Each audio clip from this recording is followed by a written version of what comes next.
Left jab, uppercut, leave you laid out on the floor. Try to duck and roll, hit and miss, now you counting stars. Should've practiced more, should've hit the mask, get out there more. Claim that you're the best. You gotta show me, son, actions over words, baby boy, is you real or what? Talking way too much, world come back sports, talking way too much, world come back sports, talking way too much, world come back sports.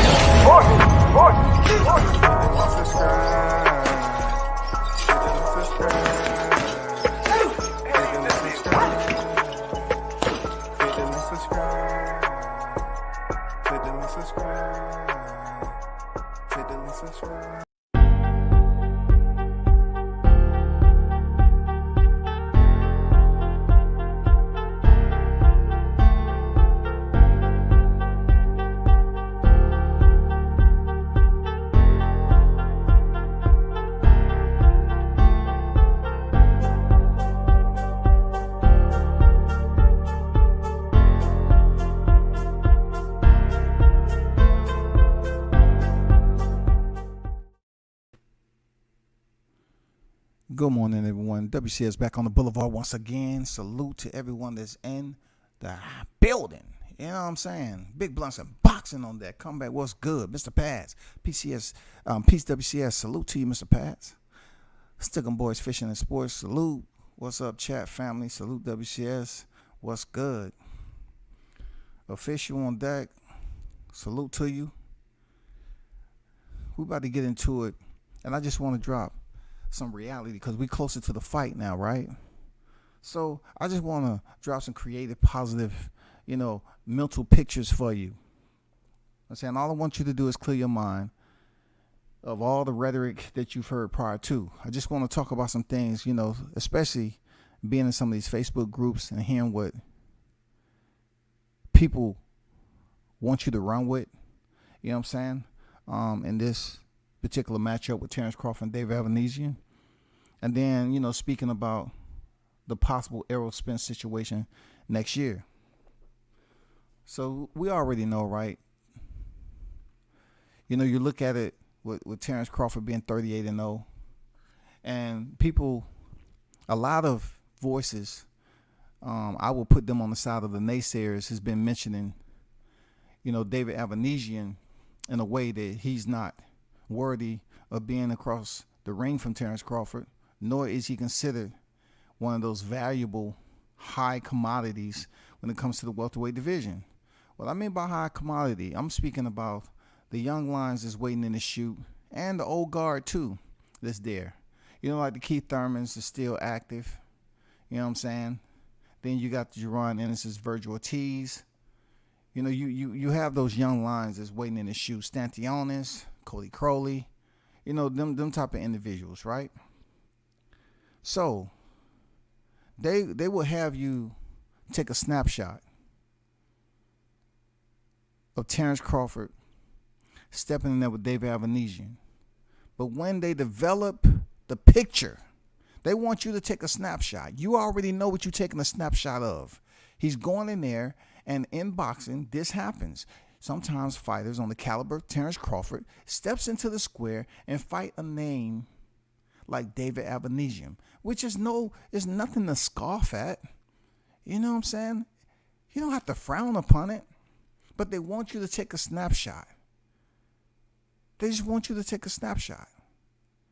But it's not the picture that you are visualizing in your head. They want you to receive their development and how they develop the picture. You know what I'm saying? You already know what the picture is. You've been following boxing enough. This happens in boxing. People weren't screaming and yelling when Shawn Porter fought Sebastian Formella. People weren't screaming and yelling. You feel me? They wasn't screaming and yelling over that. But if everybody Terrence Crawford has fought since departing the 140-pound division, since he stopped them at welterweight, it's always an excuse. It's always they come up and try to read all the way in between the lines, but the book is upside down. What you think they're going to talk about, they don't talk about it in a way as if they're supposed to be translating if they comprehend it correctly. David Avanesian common opponent is Igis Kavalauskas. Now, do you remember when Igis Kavalauskas' name came up and Crawford was fighting this guy and he was undefeated? They did the exact same thing they do in the Avanesian. They came out with alternative names, which they considered to be lighthearted, goofy, you know what I'm saying, comedic. They did the same thing with Igis Kavalauskas, regardless of his Olympic pedigree, regardless of his O on his record. Just because he had a name like he did, they shut it down. This is prior to Terrence Crawford stepping into the square with this dude. They shut it down. Now, Igis Kavalauskas' name gets brought up in the conversation with Terrence Crawford. Because every time a debate arises, people want to talk about how Kavalauskas hurt Crawford. This is almost immediately after they try to use a talking point that Jokic Gamboa hurt him back in the day. But they refuse to speak on how many times he was on the canvas. So Igis Kavalauskas has been attached to Terrence Crawford debates for several months. You know what I'm saying? Several months since he stepped into the freaking welterweight division. But now that he's going to BLK Prime, wouldn't you know? You know, all the opponents that he faced after Kavalauskas, now we revisit Kavalauskas. I'm talking about we, as in those individuals that have debates about Terrence Crawford. David Avanesian has an opponent, a common opponent between him and Terrence Crawford. This seems to be the new hoorah for these individuals. They're going to say, oh, shit, man, what the fuck going on, man? Igis Kavalauskas already defeated him, man. He stopped him already, man. There's no need for us to sit up here and try to, look at this fight like it's something important. He already stopped him. You know what I'm saying? So let's talk about that stoppage. Let me get back to the live chat right quick. I know some more people filtered in. Shout out to them dirty rotten scoundrels. Them blaggers never stop, man. Captain Chaos, what's good with it? Salute to the wild dog in the building. Salute to you.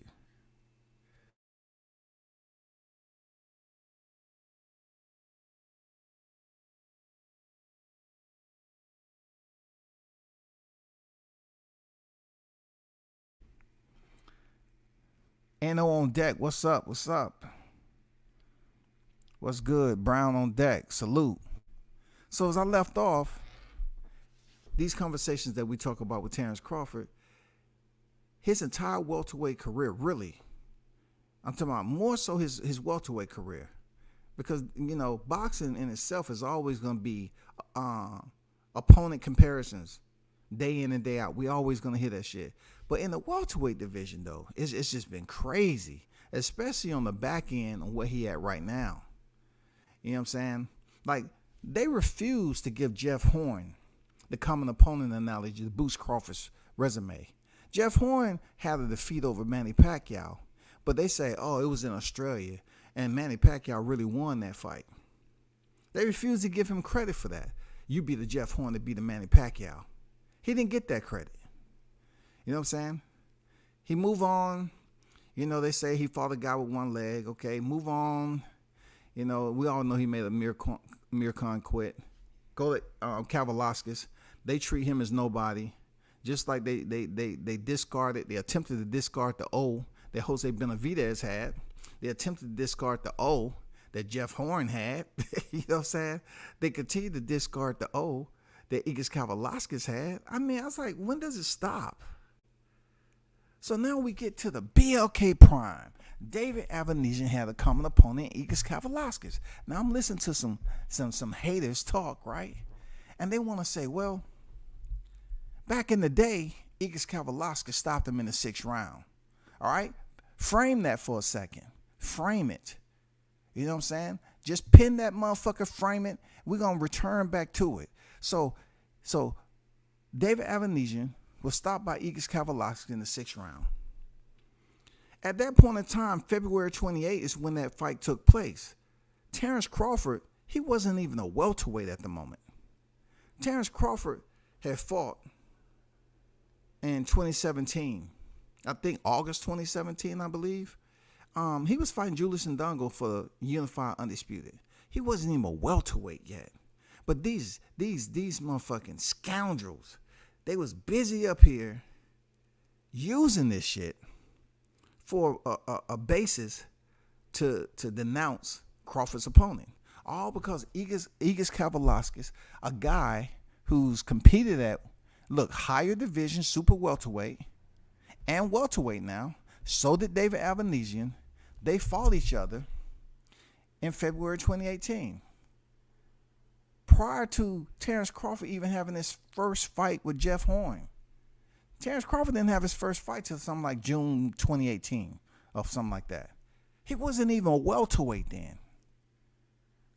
But as we come to the reality of the current state of affairs, all we hear is, oh, David Avanesian was stopped by Igis Kavalauskas. David Avanesian was stopped by Kavalauskas. This is how much of a temporary boxing fan these guys are. Because Crawford, once again, is blamed for a situation that he didn't have nothing to do with it. He wasn't a welterweight when these two fought. He was on his way to becoming a welterweight. Jeff Horn was already in place for Crawford to fight. An undefeated fighter coming off, and having that Manny Pacquiao on his record, but yet he was nothing. He had nothing to do with the 6-round stoppage and Igis Kavalauskas handling that night with David Avanesian. He had absolutely nothing to do with it. But if you hear these cats talk now, they speak as if, well, we don't really care him fighting Avanesian because he fought Kavalauskas, who gave him trouble. He ended up stopping him. But then you take out Kavalauskas being stopped by Crawford, and he fought and stopped Avanesian. So if you add it up all together, we can assume the results is going to be that Crawford's supposed to go in here and stop Avanesian. Now let's talk about the common opponents that's been placed in the lap of Terrence Crawford, right? That he gets no credit for. Kell Brook. All right. When Kell Brook came from across the pond to face Shawn Porter, he ended up defeating him, taking his title. Okay, cool. Right? He defended, he defended this title several times until he decided to move up 13 pounds against, his people's better decision to 160 and get blasted. So after Gennady crushed him, he moves back down to 147 pounds. Now this is where it gets very, very intriguing, to say the least. Right? It's because they said, they being the haters, the Terrence Crawford haters, they'll say, well, to Errol Spence credit, Kell Brook, he was undefeated at welterweight division. Oh, that's what we doing now? So you pretty much gonna say somebody can come to the division with an L, but yet if they haven't lost in that division, right, and they're the champion, they're undefeated at that division. That's not where it works. A defeat on your box reg is defeat on your box reg. So he came back down to 47 under 9 months. He's in there with Errol Spence. He takes a L. Never fights at 47 again until he faced Crawford. He wasn't facing Crawford to defend his title, just like he did Errol Spence. He had ample amount of time. He had 3 freaking fights, winning fights at 54 before he dropped back down to 47. He failed at trying to uplift Terrence Crawford WBO title. He failed. He was stopped in the 4th frame. But yet, the next opponent, this is where it gets very interesting when it ties in to common opponents that they never give Crawford the credit. You have Shawn Porter and you have David Avanesian. Nobody up to that point. We're talking about the Shawn Porter who has the Devin Alexanders, Andre Bertos, Paulie Malignaggi's, the Danny Garcias, the Keith Thurman, the Errol Spencer, Dennis Ugas.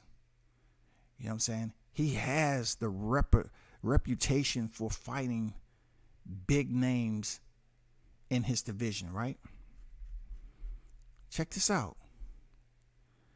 Shawn Porter lost his title to Kell Brook. Shawn Porter lost to Keith Thurman, but they didn't stop Shawn Porter. Shawn Porter lost to Errol Spence.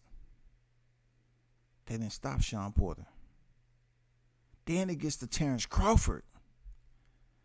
See, this is where it comes into I want to see type of picture, the way these haters be looking at it. I want to see what he does against Shawn Porter. See, Shawn Porter heading into that fight with Crawford, one of his badges of honor was the fact that he's never been stopped before. I didn't say he'd never been down. Adrian Broner dropped him. You know what I'm saying? Adrian Broner dropped him.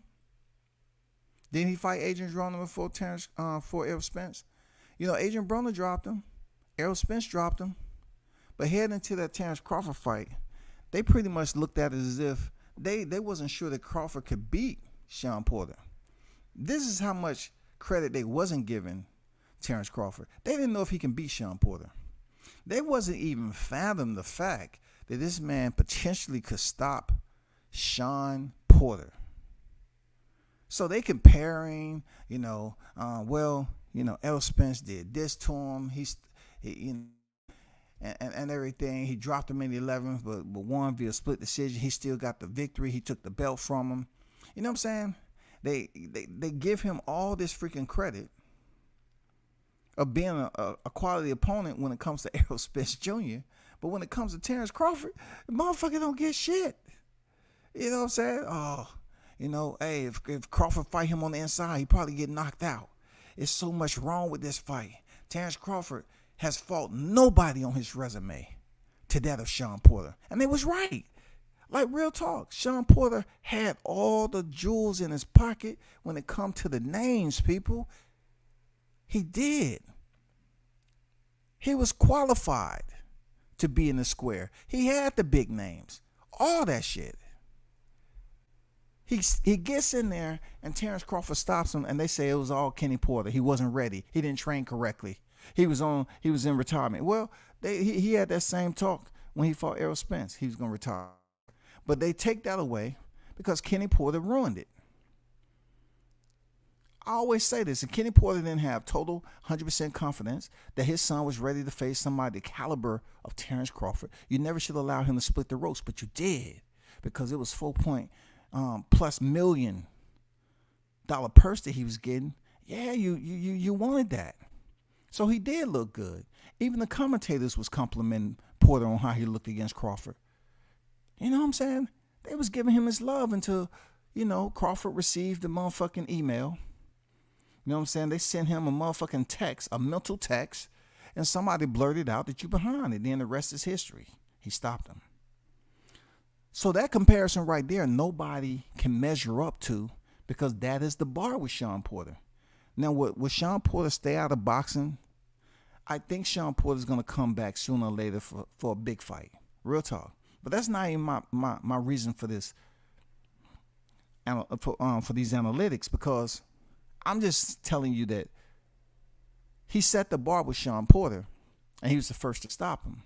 Now he steps in here with Avanesian, right? And we're talking about an Avanesian who've had his name reconstructed in 30 different ways in the haters' conversations. Almost as if this guy's not even a professional boxer, as if he's not even ranked in the top 10, right? The fact that he lost to Igor Kavalauskas, they want to bolster his name up to say this is the same guy who was stopped by Igor Kavalauskas. Terrence Crawford was hurt and stopped Igor Kavalauskas. Igor Kavalauskas come through and stopped David Avanesian. So you already know what it's going to be next week, right? They're heading in there with these same embryonic comparisons, full of discernment, and they say, "Hey, guess what? If Terrence Crawford don't stop David Avanesian in 6 rounds or less, he ain't shit. We already think he ain't shit. But if he don't stop this dude in 6 rounds like Igis Kavalauskas did, man, he ain't fucking with Spence. Hell no, he ain't fucking with Spence, dog. If he don't stop this David Avanesian in 6 rounds or less, man, he don't need to step in there with Spence. Because I know if Spence would fight Avanesian, he would definitely stop him early. Avanesian, man, he can't fuck with that. He can't fuck with Spence. So they already paint the picture to Spence. They'll give you the whole rundown on how he'll fight Avanesian and what he'll do to him, right? But yet when it comes to Crawford, yes, he has stopped Igis Kavalauskas. But they gave him no credit damn near for stopping Igis Kavalauskas. They just want to talk about when Kavalauskas supposedly, allegedly hurt Crawford. And you know, most of the time when boxers tell Crawford he was hurt, he say, okay. He don't, duck his head, pout, get all, irritated and become impulsive and emote on demand. He don't let people emote him on demand. He just don't give you that. But when he fought in December 2019,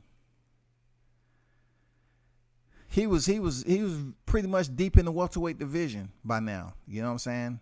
He had fought Jeff Horn, and since then he defended his title. When he came in there for Igis Kavalauskas, it was third defense of his WBO title. And Kavalauskas was down in round 7 and twice in round 9. He stops him in round 9. But they didn't give him any credit for the man coming in there 21-0. They didn't think this man did anything.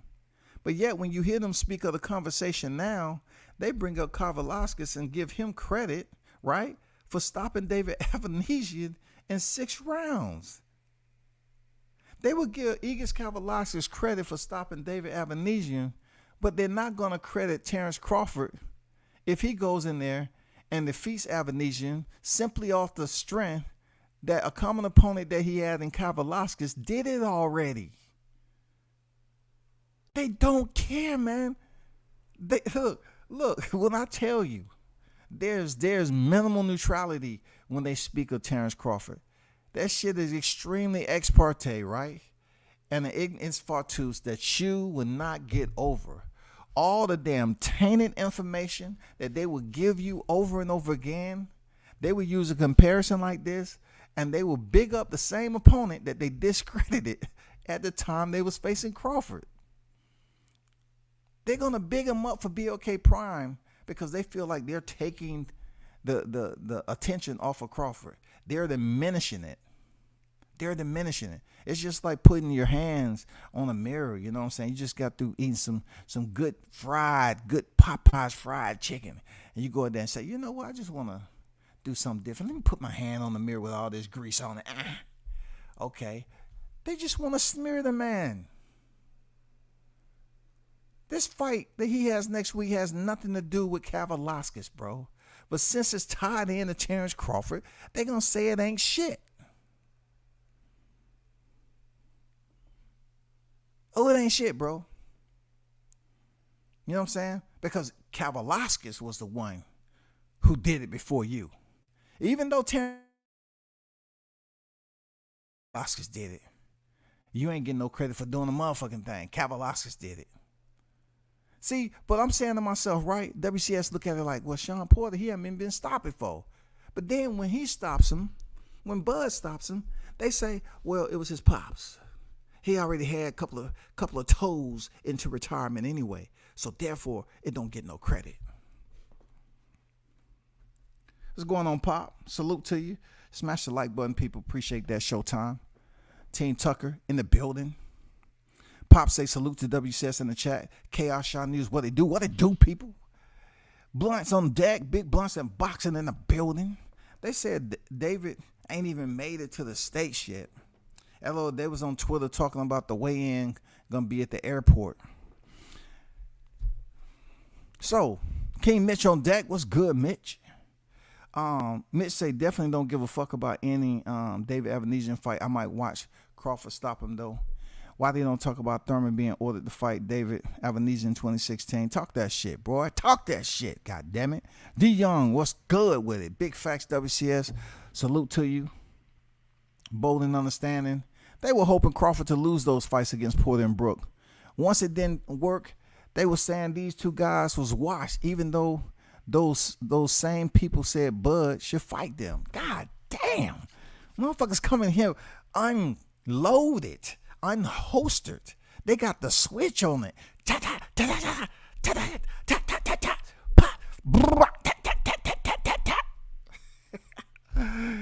Motherfuckers only here to Friday. I mean a Thursday, goddammit. They unholstered. Fall back on deck. WCS, we out here roofing in Ellenwood Park, I believe. On Elmwood Park, New Jersey. Listen to your spit. Keep dropping the knowledge on these niggas. I got my whole crew on. You at work, on you at work every day. One from me and the crew. Man, shout out to the crew out there, man, in Jersey doing their thing, man. Shout out to y'all for tuning in. Even damn, pulling up to WCS Boulevard, man. Appreciate it. And man, be safe out there, putting in that work, providing for your families, brothers. Thanks for tuning in, man. It's always big shout out, one love to them out there, man. That New Jersey crew out there roofing. Real talk, man. One love to y'all. Be safe out there. Juice on deck. Salute. Unique. What's good? Definitely the best content on Crawford since the upsetting announcement of upcoming fight right here. I appreciate that, Don. So let's talk about, let's reconvene, right? When you talk about how they continuously try to downplay the shit, right? So let's look at it in this perspective. Let's just say if we can't change what Igis Kavalauskas did to David Avanesian before Terrence Crawford was in the division. We can't do that. We can't even entertain the shit. It makes no sense at all. It's no reason for us to even go there. It's the waste of our life. But when it comes to Bud, the history that they try to bring up on him, right? It's always going to be something to diminish what he has going on currently. That is 6 straight wins at welterweight and 5 straight title defenses. So when you come up on David Avanesian, it's going to be a 6th title defense. And the good thing about it, Avanesian is going to be lucky number 7. He's going to be lucky number 7. I don't give a fuck if this man is not in the States. All we need for him to do is show up next week. We don't care if he shows up Saturday morning. I'm telling you. I'm talking about late Friday, early Saturday. Oh, we understand that, David. Let's just go get your weight right quick. I know you're good. I know, difficulties arise, obstacles, sometime impede your travels. Just step on the scale right quick. What you sitting at? Are you on weight? Okay, not a problem. Hey, we look forward to seeing you tomorrow night, buddy. You have any questions from us? Let's give you a bout sheet, for you and your team. Y'all the main event, so in case you want to tune into the fight card and everything. And we'll see you then. They're not going to make a big thing about him. He's going to be there. It don't matter what they saying. If the weigh-in is going to be at the airport, well, goddamn, make sure TSA is where they supposed to be to control the crowd. And let's weigh him in at the airport. Who gives a damn? Who cares, dog? You know what I'm saying? I don't care. But listen to these cats talk in the Facebook groups primarily, because I done heard everything I need to hear in the YTC. Facebook, their energy is different. Like, you really have some casual freaking fans over there. It's almost like the YTC community don't blend well over in the Facebook groups. Totally different vibe you get talking boxing over on Facebook. Seriously. But I heard this over and over again, man. I heard that Igis Kavalauskas is getting shine for doing something that has nothing to do with Crawford, who wasn't even in the division at the fucking time. How does that happen again? How are you explaining that to me, man? To give me clarity.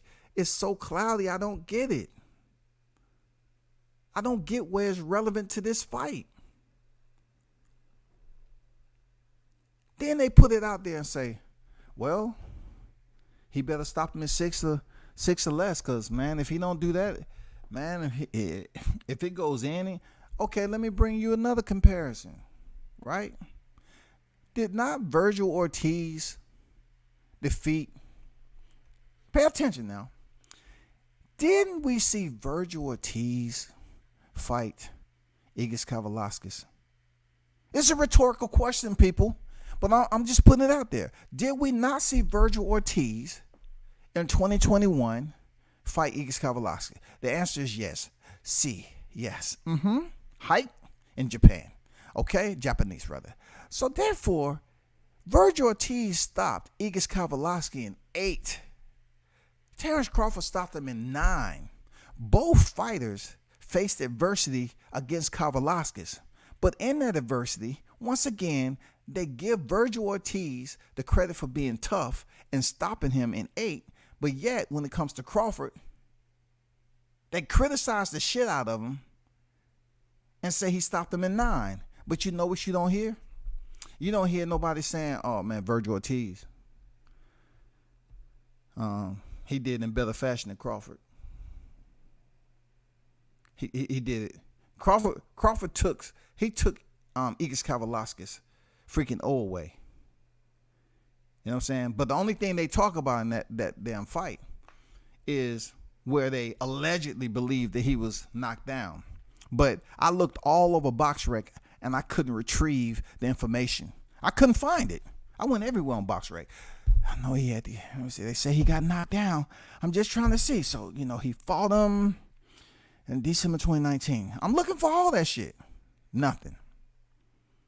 Virgil Ortiz stopped him in 8th round. He faced adversity too a little bit in that fight. But they don't sit up here and say Virgil Ortiz is better than Crawford. Every time Virgil Ortiz's name come up, oh man, let's get Virgil Ortiz to fight Terrence Crawford. That's already been in the conversation, man. I remember Terrence Crawford was ringside and he said, I'll stop you.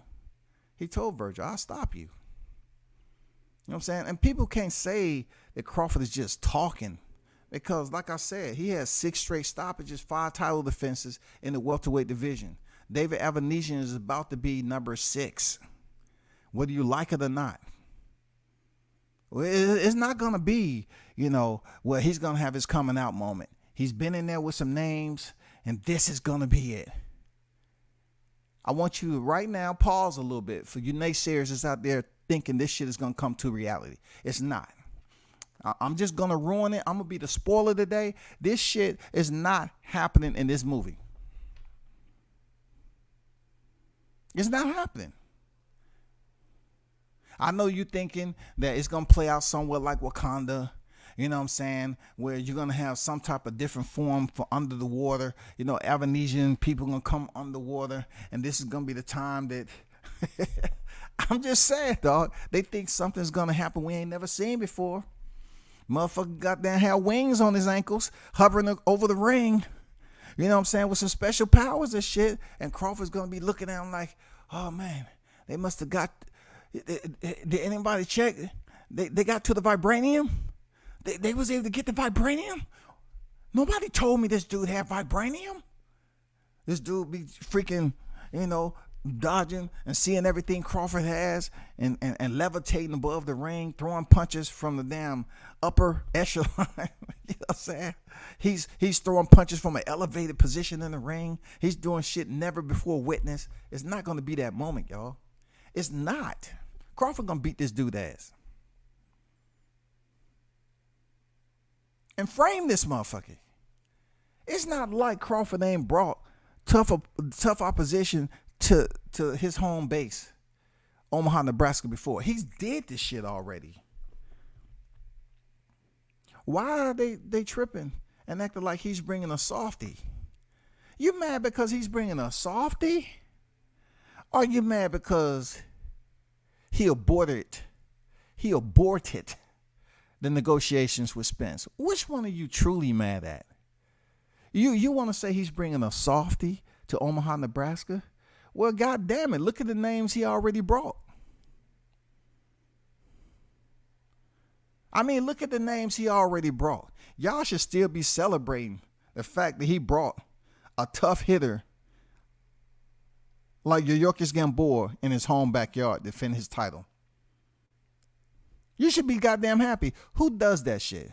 Who defends their title for the first time in their backyard against a hitter? Terrence Crawford. He said, I'm the best fighter in the world. You don't know who I am? You know who I am? Either way it goes. He said, I'm the best fighter in the world. This man took a hitter like Gamboa at the time to his backyard and gave his people a show. Who does that, man, if you're not confident in yourself? So after all the names you know that he's brought to Omaha, why should he be bothered about David Avanesian all because they fought a common opponent for which Avanesian came up short? But yet Crawford say, the dude who beat you, I beat him. Period. It ain't no comparison. The dude that beat you, I beat him. So what do you think I'm going to do to you? You ain't having no coming out party with me. You ain't making no example, and you ain't having that moment, dog. Now, I commend you for embracing the challenge. You are my opponent, but that's about it.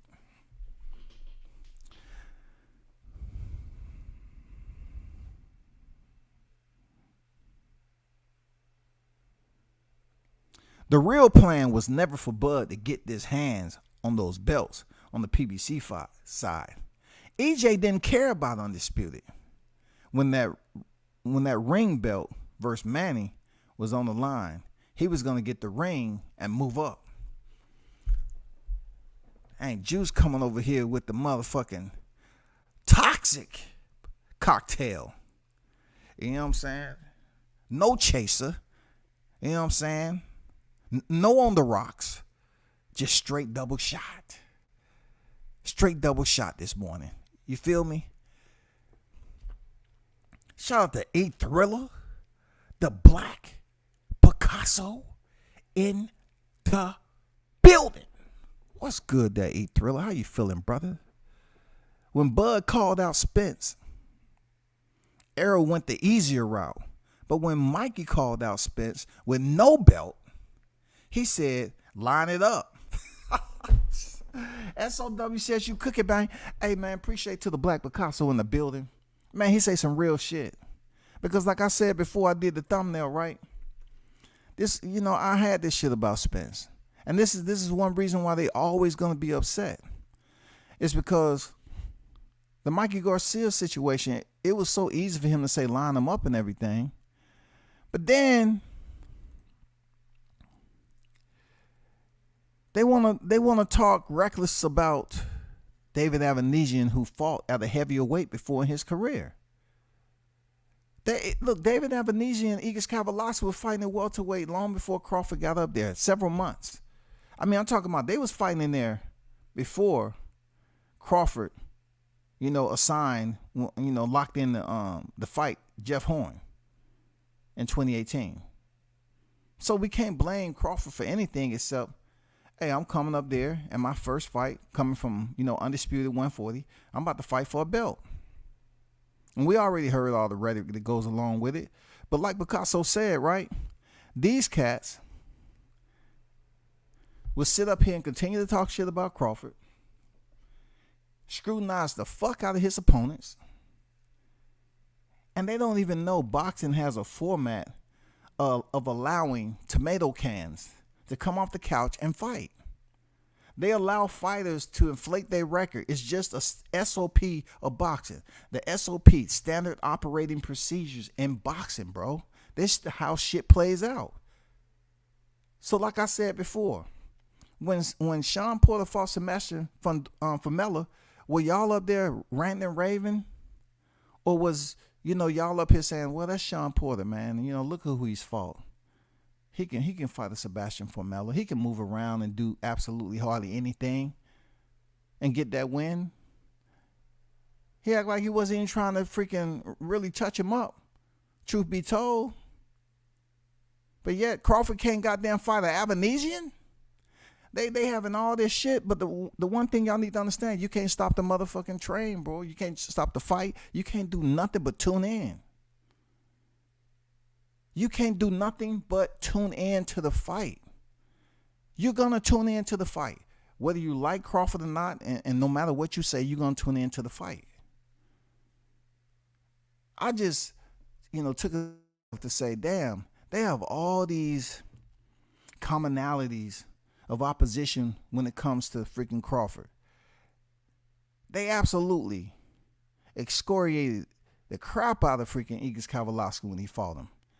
But all I've been hearing in this particular matchup, they're basically archiving Kavaliauskas to boost him up to say, yeah, you already defeated Avanesian. We want to highlight you and give you fighter of the day. Because you already went up there and stopped the Avanesian before Crawford was even in the welterweight division. So what Crawford's about to do December 10th, it ain't got shit to do with anything. We don't really care. You already did it, Kavaliauskas. So you know what I'm saying? That's where we at with it. That's called hating. That's called absolutely hating. Now what I like about this fight is the fact that Crawford gets to make him number 7. Add another win to his ledger, right? 39 victories. And then I'm assuming that the fight's going to be a KO. So he's going to level that out at 30. You know what I'm saying? He has more KOs than Errol Spence Jr., y'all. Has wins. Like I said before, look. Look, pay attention, cuz no, boxing's like a box of chocolates. You got to pay attention, bro. This dude has more knockouts than Errol Spence has wins. So when he finish Avanesian and get the big payday, will we still be waiting on Spence fight to be announced and made official? Because, we want to be fair over here. We want Spence to have a fight prior to fighting Bud Crawford if he's able to make that happen in 2023. The reason why I say that is when it comes down to Terrence Crawford being out the ring for a year, people would have been just fine with Terrence Crawford stepping in there with Spence, being out the ring for a year. Yeah, Spence fought April. Goddamn, Terrence Crawford fought in November last year. Yeah, it's gonna be some ring rust in there. Yeah, that's what's up. They was all for it.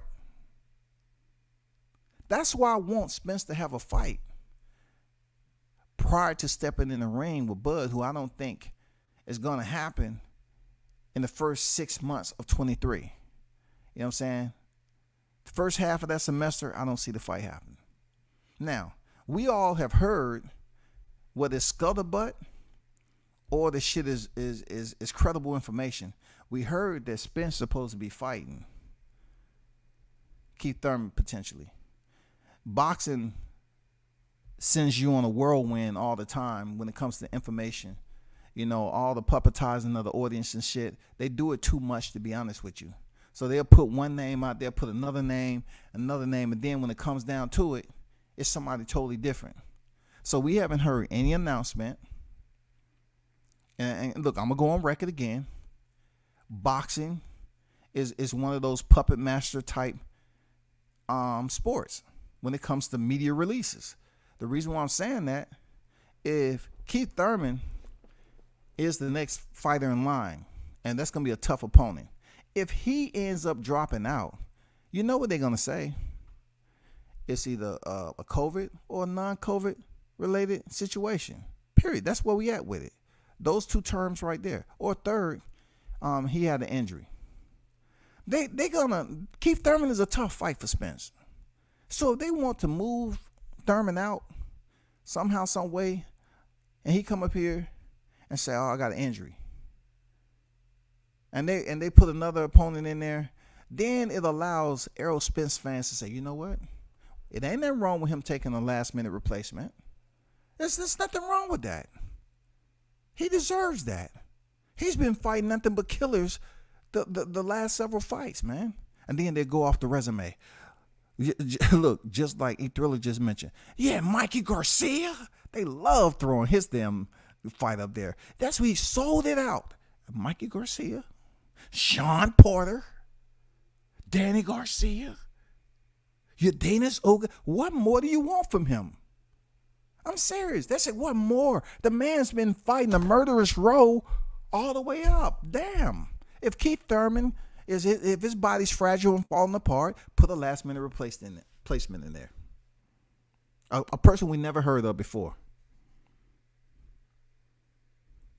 A person that we never heard of before. And people are not going to be saying nothing. But me, I really want him to step in the ring. If he's indeed, plan on he being Crawford revisiting this fight in 2023, I want Spence to step in the ring before then. Because all they're going to say is, it was because of Crawford, the fight didn't happen in 22. No matter how many times you tell them that PBC wanted to fight in 23, they're going to put the blame on Crawford, right? And then when you get over to 2023, these same individuals are bored out their fucking mind, right? Especially if it becomes January, y'all, and we ain't heard no announcement. If we go through the whole month of December, no announcement. In January, they announced the fight for Keith Thurman and Errol Spence Jr. as very minimal promo. You think that fight is going to do incredible numbers with very minimal promo? Like, now it's going to be a trend over there. It's going to be big fights coming up with minimal promo. Just like people thought. They thought Terrence Crawford and Errol Spence was going to be announced in October. How foolish is that?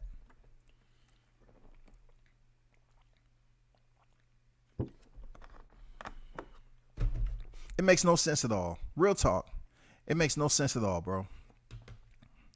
Andrew Charles on deck. What's good?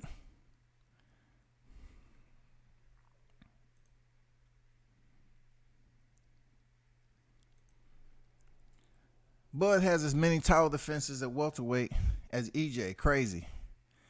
Man, don't you dare say that too many times, man. You know what I'm saying? Look, you putting that out there like that, man, you're gonna cause these individuals to go back and just how they was in a blind state of fury when they kept on talking every single day about Crawford. You making comments like that, it's gonna have them all getting together on Discord again, and they're gonna say, man, I knew time we let up, man. Goddamn, WCS is gonna come back and start talking shit, bro. I told you we should have left that topic. We should stay and continue to talk about 5 times a day. Mikey never did anything at welterweight at that, but I guess it was a strap season. I tell people all the time about Mikey Garcia, because his mentality amongst black fighters have to stop. They don't want to acknowledge another black fighter trying to come up from a division and fight some reputable names. They even lambasted freaking Terrence Crawford when he was coming up the welterweight division. He need to get a belt and all this other shit. And then they come up with different sides of the street, taking the easy route. It's on record. But then you have these motherfucking dummies playing interviews with Bomac on the panel talking about they took the easy route. How did he take the easy route? He never would have got that fight before Spence picked up the belts. Crawford never would have got that fight in between time. He would have picked, look, if he would have picked off Errol Spence, that would have been over. It would have been over, bro. It would have been over. They didn't want that damn Terrence Crawford work that early. But this is what it boils down to, right? They won't give the brothers an opportunity to call them out from a lower division. But Mikey Garcia can come up from the lightweight division and be welcomed with open motherfucking arms. We love you, Mikey. You did so much for us, man. We appreciate what you did. You are a 4-weight champion all the way from 126. And the person that mentioned that, right? Black Picasso Juice, right? They mentioned Mikey Garcia being embraced. It was really nothing said. I guess it was strap season, even though Mikey didn't have a motherfucking strap. All that shit, right? But peep this out. You see how they always talking shit about Crawford fighting Gamboa, who's a 126 pounder, but yet they embrace the shit. Every time a debate come up, they embrace the shit out of Mikey Garcia, who's a 126 pounder. Explain that to me. Just feather my senses just a little bit. I just need your help. I need your undivided attention. Help me understand how that shit worked. Mikey Garcia was a 126 pounder, but I never hear motherfuckers talk about that when it come to Errol Spence Jr., bro. They just say, excuse me? I was overhearing your conversation a bit. Did you say something about Mikey Garcia? First of all, buddy, that's disrespectful. Hear me out. I don't think you heard the whole conversation. I was just talking to the listeners, right? And what I was saying is that when it comes to Errol Spence, his people never identify that Mikey was a previous 126 pounder, and also he was moving up from 135, right? Makes it even worse. Never had a fight at 47, and he's embraced. And Errol Spence just accepts him into his 147 welterweight domicile, and he competes and beat him in the decision. Yeah, I got it. But make no mistake about it, Mikey Garcia, he deserved to be there. He did everything in his career to be there. I don't know about that Gamboa guy you're talking about. But for Mikey, yeah, he used to be at 126, but goddamn it, he deserved to be in that ring with Errol Spence Jr. And really, technically, when you talk about the semantics is he earned a title at 140. I say, yeah, you're right, but he didn't go from 140 off Sergey Lipinets up to 47. No, he went back down.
I got it.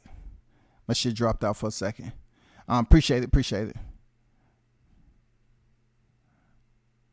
So we look at it like this, right? I don't know when exactly people gonna gather that you can talk all you want on freaking YTC, but you can't stop the fight. The fight's gonna go on, and this is just how boxing is. Just like we talk about Mikey Garcia, right? And we spit true facts about Mikey Garcia's entry into the welterweight division with 0 fights.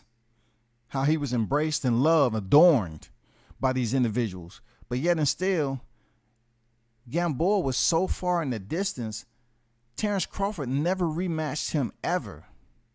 He gave that man the opportunity. Somebody who was in the division.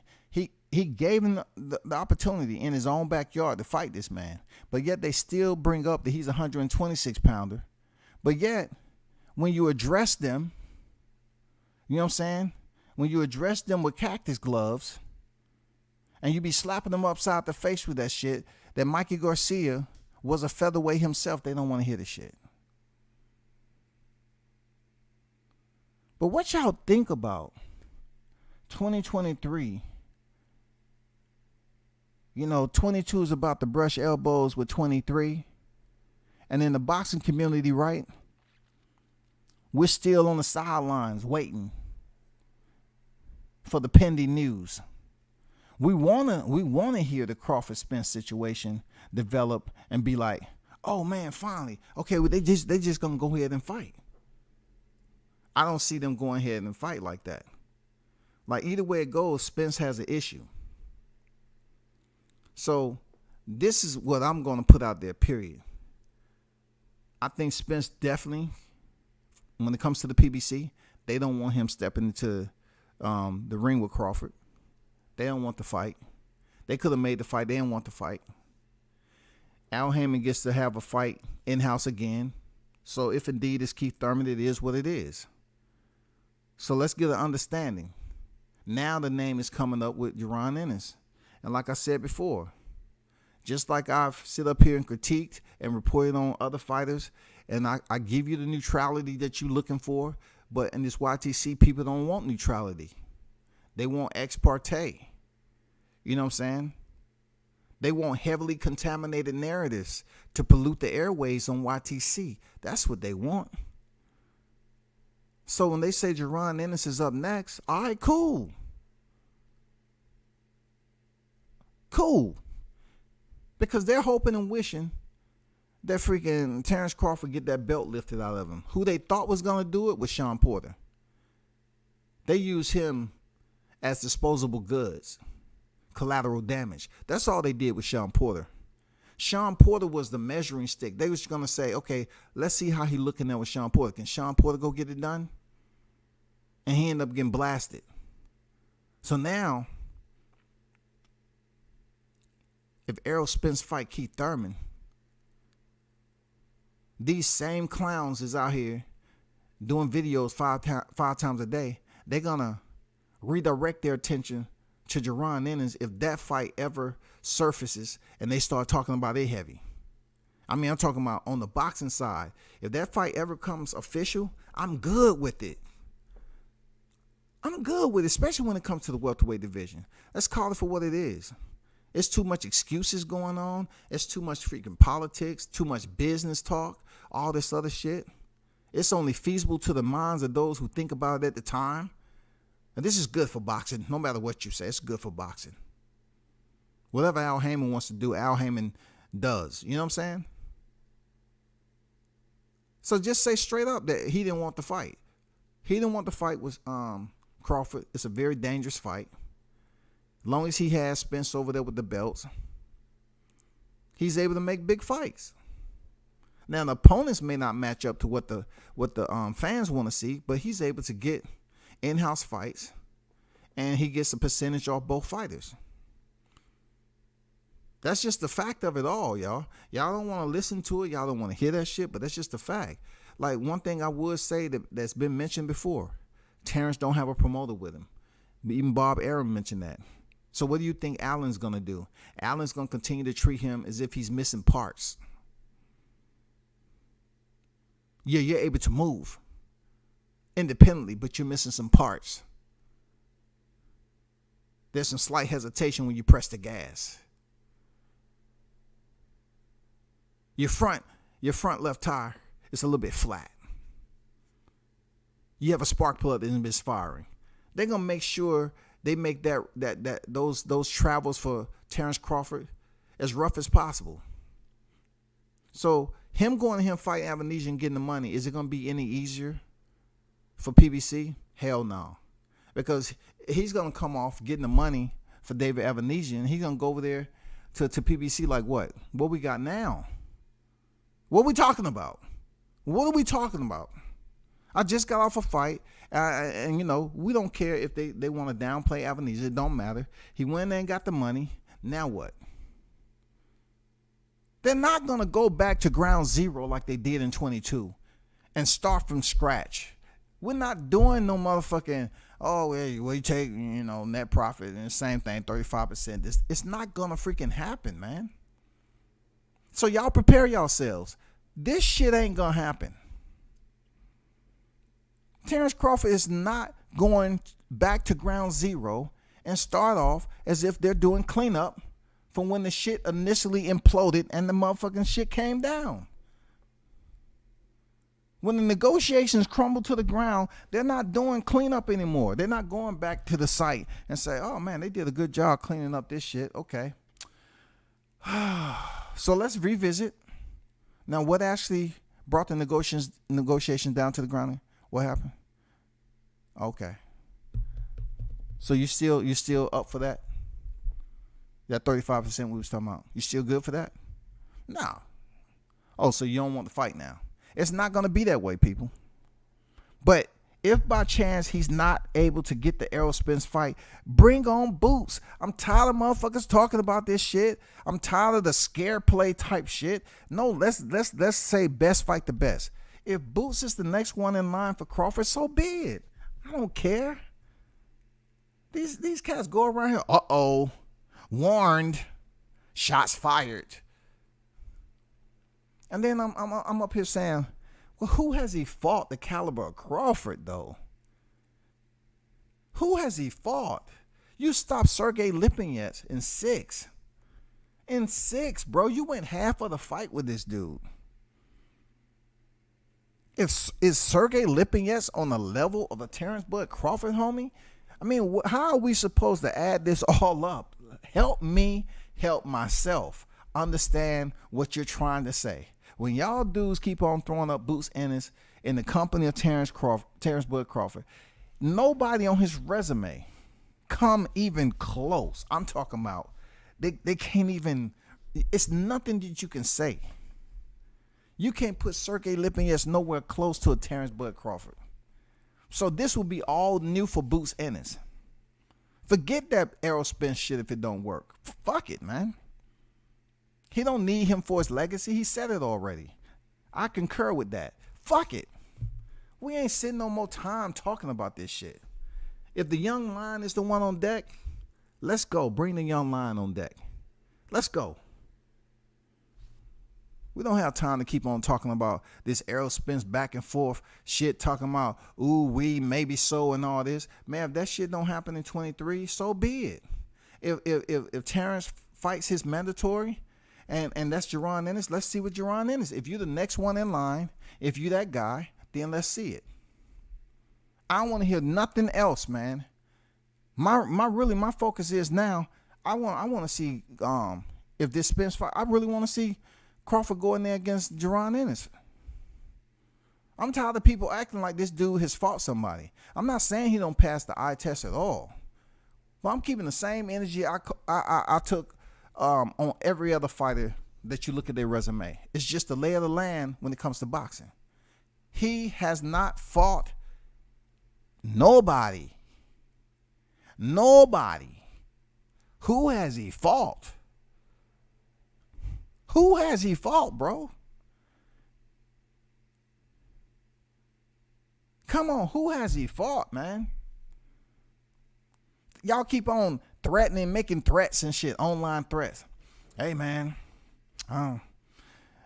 Boots Ennis is the next one in line, man, for Errol Spence, man. And, the next one in line for Terrence Crawford. Both of them should be scared. Why, bro? Like, why should they be afraid? It's nobody on his paperwork that has the fight fan saying, hey, what about this guy down here? I didn't even know he fought him. For real? Oh, he ain't won no championship, though. Oh, my fault. Shit. What about that guy, Sergey Lipinets, man? Oh, yeah, Lipinets was tough at 140, man. He fought Mikey Garcia, who fought Errol Spence. You know what I'm saying? Shit, Let me see. Boots went 6 rounds with him. Mikey Garcia went the distance with Spence. Let me see. Mikey Garcia, he couldn't stop Sergey Lipinets, but Jaron Ennis was able to stop him. So we can say Jaron Ennis is better than Mikey Garcia right now, who went the distance with Errol Spence. So therefore, my determination is saying that, yeah, Errol Spence would be in trouble if he fight Jaron Ennis. Yeah, for real. Based off that trifecta, freaking theory right there, that makes sense in the world. That's how they look at it, y'all. That makes all the sense in the world, man. They do the abyss. They go to the abyss with the motherfucking triangle theories and shit. CSI. They would say, everything and everything. But you know what? When it comes to Jaron Ennis facing Lipinets, no clarity. No clarity in that diamond right there. Hell no. That's the only diamond you have on your resume. Thomas Delorme, no. No, straight off the vendor. Oh, yes, a VS1. Yeah. Oh, why it's so cheap? Why it's only $15 is VS1? Oh, I'm just having a sale today, man. I'm just trying to make, times are bad, man. I'm just trying to make a little money, but it's a real one, though. I just want to ask you again, you telling me the clarity of this diamond is that, and it's only $15? Yeah, man. I'm having a very, very, clearance sale right now, man. I need to come off this merch. You good? How many you gonna get? Well, shit, if you saying the VS1s, man, I'm gonna get all of them. That's not the case with this record, dog. You're not getting no Thomas Delorme help here, bro. 2 losses going into that fight. Trash. I have to throw it out there. No, man. Discard that fight. Custio Clayton, discard that fight, bro. This is after the strength of these individuals, right, was boosting him up at the early 2022, right? They was boosting them up and saying, well, Terrence Crawford, he just got out of the ring with Shawn Porter. He ain't got no fight. Why don't he fight Boots? These cheerleaders running around here shaking them pom-poms heavy. You know what I'm saying? Go Boots. Yeah. Crawford, what are you doing, Crawford? This was January, y'all. What are you doing? He ain't doing shit. He can fight Boots. Now, this is before Errol Spence stepped in with Yadina Zugas, people. Hey, Crawford can fight Boots. He ain't doing shit, dog. Who told him he can take time off? He ain't doing shit. He just fought in November. He ain't doing shit. They was throwing Boots up there, and then it kind of died down, and they started focusing on freaking Errol Spence situation. He defeats Yadina Zugas. Look marginal. For his level on what they put him on pound for pound, I give him a D. I give him a D in that performance, though. And I'm not just looking at the damage. I'm just looking at man, dog, you look bad. You didn't look as polished as you should. And then after that, negotiations took place. We all know what went down with that. 5, 6, 7, 15 freaking lives a day on Terrence Crawford bashing. You know what I'm saying? You know what I'm saying? They kept them torches freaking on burning forever and a day, just wasting shit, wasting time, wasting lives, human hours, talking about this man. And it still didn't stop the fucking fight. He's still going in at December 10th, which is next week. You'll be tuned in because you're hoping and praying that Avanesian has that moment. Look, I'm going to be on record. It's not going to happen, bro. He's not going to have no type of moment. He's not going to have a Gamboa moment. He's not going to have shit, bro. And look, those of you that's showing up, you might want to keep the car running. Because Bud hasn't been on record of all the interviews he's been doing lately. He ain't been on record saying, you know what, I'm going to get this dude up out of there. No, he want the people to know what he's capable of. He's not going to speak on it too much. Just show up to the show, buy the pay-per-view, and take it from there. He ain't going to sit up here, hey, man, I'm a crush your boy. I'm going to stop him. Because we already know what his energy was on when he showed up to the freaking Jose Benavidez when he was doing his little open workout. We know how savage Crawford can be. We've seen it, bro. We know how savage he could be if you piss him off. He can be savage, bro. So in this case, he's like, hey, man, Avanesian ain't did shit to me, man. I just want to, keep this shit lined up across the board. Peace, you know what I'm saying? Respect. I just want everything to just dial in the correct way. I just want that boxing unity come together as one on December 10th and watch the fight. That's all. I don't have nothing bad to say about the guy. He ain't did nothing to me. But what he truly saying is, y'all already know what I did to Kavalauskas. Since y'all already know that, I don't have to speak on this shit that y'all looking forward to happen. Y'all think a fighter who lost to a fighter that I stopped, somehow he's going to have his moment with me? Dude, that ain't happening, bro. So stop the madness, man. Get rid of Avanesian and let's go to freaking Boots. Period. Let's stop all the hoopla, hey la. Let's get it. Let's get the fight signed. You know what I'm saying? Feel they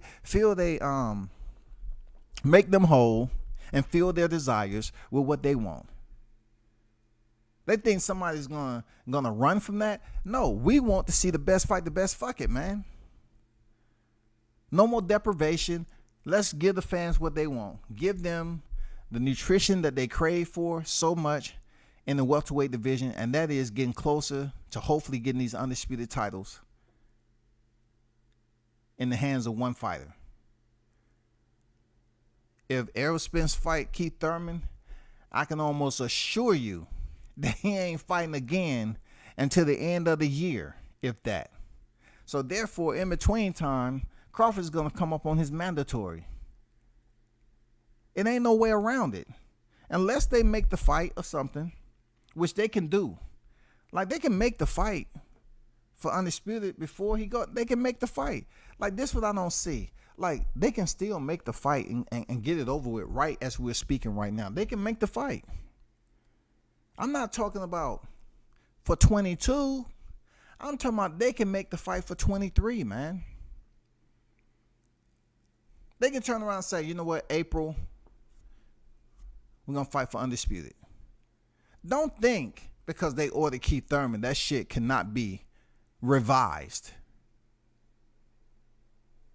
What do they always put in the inclusion? Extensions. Don't act like an extension cannot be injected into that order that was given for Keith Thurman. Don't act like that's, come on, man. They can finesse that shit as much as they possibly can to make this undisputed happen. It just has to come from the PBC to tie up and be fair, which he don't have to be fair, and make the fight happen and get the shit signed. We don't have to go into 2023 after Crawford win and think to ourselves like, has anything happened yet? Has anything happened? If it comes down to something happening, you will hear immediately that, look, it's been done before. Like I always mention, we always look back at the Canelo and Chavez Jr. fight. Him and Gennady Golovkin was already signed. So we already know who was going to win that fight. Canelo punched him up for the entire 12 rounds, and then Gennady split the ropes and they announced the fight.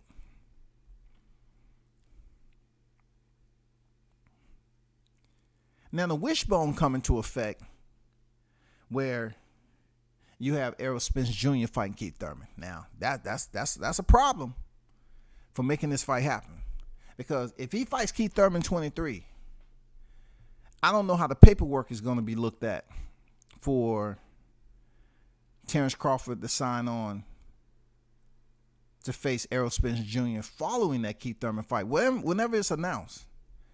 Because once again, I will tell you, when it comes to the undisputed, they can make revisions. They can make exceptions. They can place extensions on that. Come on, man. Come on, stop acting like they ain't did that shit before. Let's not act like Errol Spence, man. When the last time he really fought? You know, all them other sanctioning bodies on there. When the last time he fought his mandatory, bro? Come on, bro. Man, come on. Y'all know better than that. Y'all want to say that Danny Garcia was his mandatory? Danny Garcia remains the mandatory after losing to Shawn Porter, who Errol Spence beat. So now Danny Garcia comes into play. Why y'all not criticizing the fuck out of Danny Garcia for being a common opponent? You know what I'm saying? A common opponent that Errol Spence had with Shawn Porter. He beat him. Errol beat him. But yet when it comes to Avanesian, you can't show no love. He can't get no love, dog. But when it comes to Danny Garcia, it's all good, bro. He's a two-way champion. But he ain't did shit at welterweight. Man, it don't matter. That's DSG. It don't matter. But what I'm saying is, it's a common opponent that happened. He had lost to Shawn Porter, and then he don't get no tune-up. So they say, oh, we're going to put Danny Garcia in there. He beats the brakes off Danny Garcia and make him look absolutely, rearrange his freaking face, right?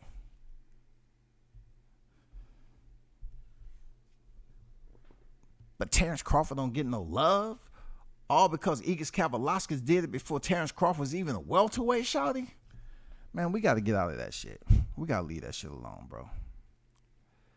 As always, y'all, the two best chefs. I know Thriller. Thriller, salute, fam. Bruce Gas, Boxing, Jazz, and more, salute. Salute to Yo G. How you feeling? DJ, what's good with it? Peace to the chat. Peace to WCS. Salute to you. Showtime said, word to the sauce is Gary Antoine Russell wants that boot smoke. Why they not talking about that? Well, to be honest with you, I remember hearing that, Antoine had those wins. But I just seemed like the haters always talk about that was in the AMs. This is professional. You know what I'm saying? This is the AMs, that we talking about when he beat Boots. And this is professionals. But still, to answer Showtime's question, why they don't ever talk about that no more? Because Antoine has been on record as saying he wants that smoke, bro. He wants to smoke with Boots. For real. What about what Bud say? Bud spoke on Boots' resume. Bud give Boots all the credit, huh? Hey, listen. He is active. And as you see, like, check this out. You have to understand the wisdom part of it, Bunch, just like you spoke of. You know what I'm saying? When you want to articulate and you speak of wisdom, my brother. When you speak of Bud getting older in the game, they always speak him turning 35, right? You have to understand it comes a point where Bud is feeling like he needs to be more professional, be more business orientated, and speak nice of his opposition. Why do you have to speak ill will of your opposition when your paperwork says exactly what you do? You stopping motherfuckers, right? You stopping them. So we've heard him even going online there, Blunts, on record rather, and defend Errol Spence. The same Errol Spence that pretty much tried to throw the man under the bus and said he was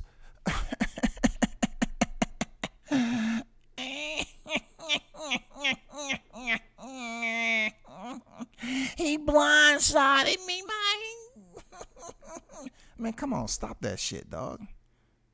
He was on record as correcting a reporter, being professional, and defending Errol Spence. But Errol Spence come back around and goddamn throw the man under the bus.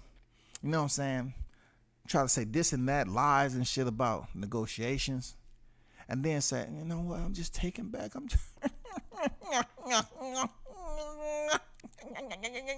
He blindsided me. Somebody go give me a chocolate covered strawberry, please. Give me a chocolate covered strawberry. Give me the white, and the white chocolate, and give me that triple fudge. Yeah, like that. And does it have a special sauce on it? It got the special sauce? Okay, cool. I mean, come on, bro. Terrence is being professional, man. He's talking nice about people. The older you get, you start to talk nice. When you're young, and you feel a different way. You act a different way. You think of things differently back then. Some of your responses may be a bit impulsive, and some would be carefully thought out. That's all it is. There's nothing vague about it. Terrence Crawford's being Boots in his resume because Boots ain't did shit to him. But, I swear to God, every time I hear an interview coming out of that, they talking ill will about Bud. Like, how can Bud be talking good about Boots, but people in his stable is talking ill about Bud?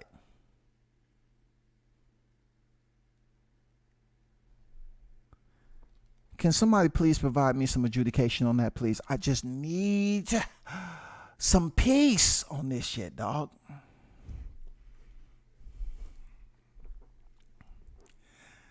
I know damn well that ain't IO after all these years. I'm gonna give it, look, I'm just gonna give it, if that's Correa, I'm just gonna give Correa a shout out, man. It's been a minute, man. Shout out to Correa in the building, man. You know what I'm saying? Shout out to Correa in the building. That's who that is. I don't know. He just put some eyeballs. I would rather you say what up WCS or something if that is indeed IO. You know what I'm saying? But shout out to him, man.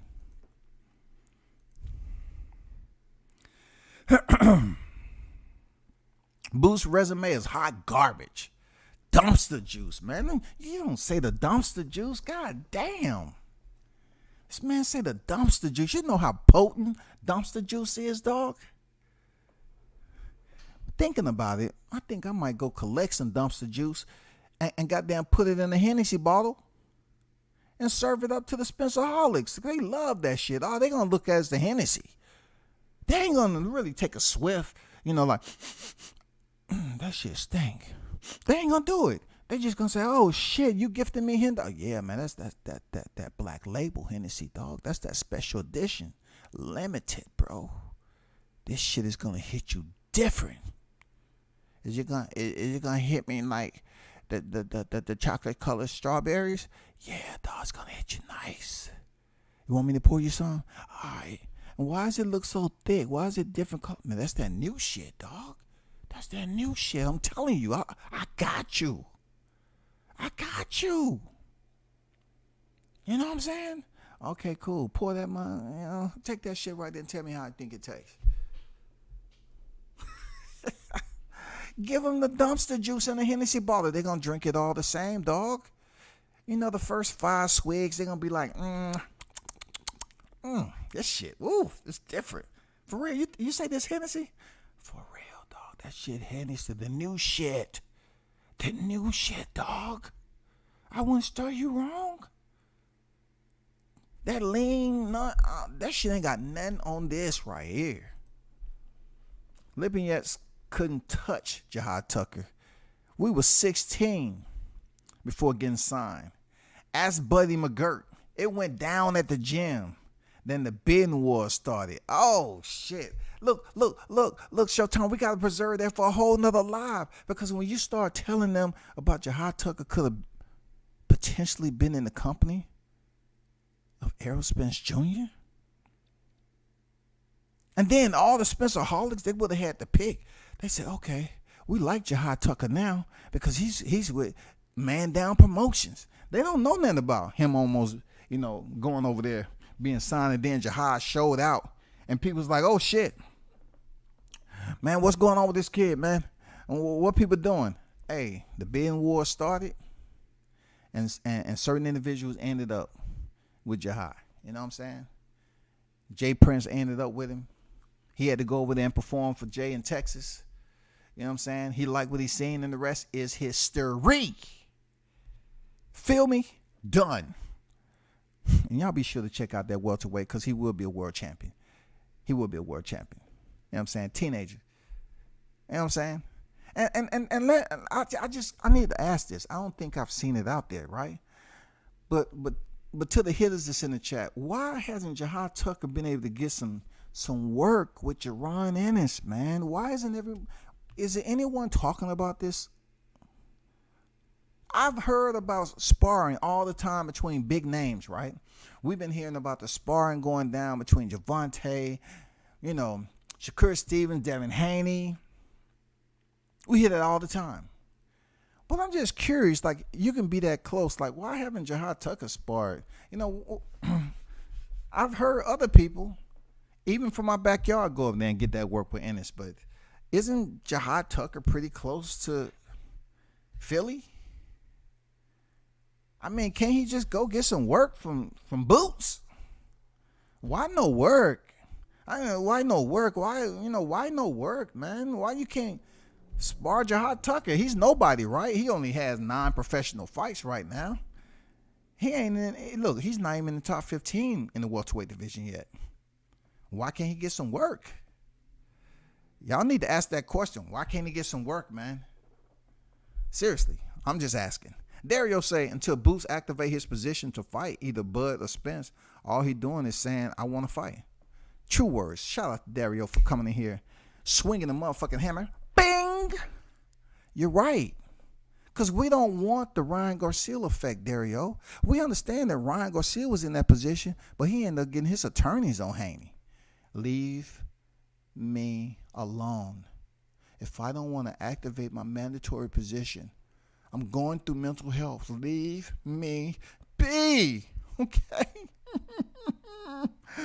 I'm going to the club to see if I can find Tank.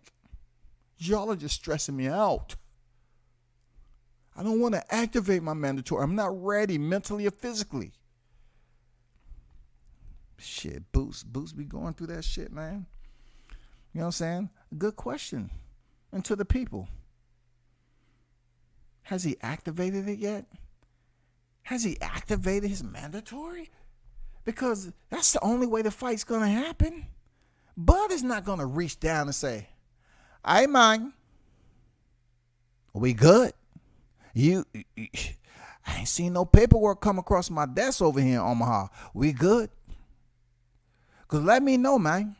Are we going to fight in 2023 or not, man? I just want to know, man. Are you going to activate your mandatory or not, man? I don't have all day, man. You know, I just got out the negotiation 2022, man. I don't have time to mess around. What you going to do, man?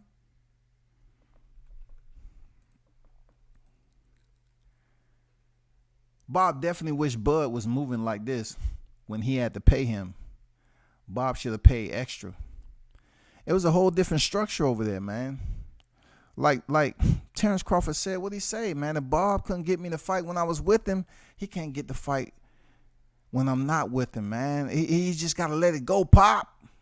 There's nothing else he can do. Bud couldn't do nothing else, man. He said if he couldn't get me to fight when I was with him, he definitely can't do it when I'm not.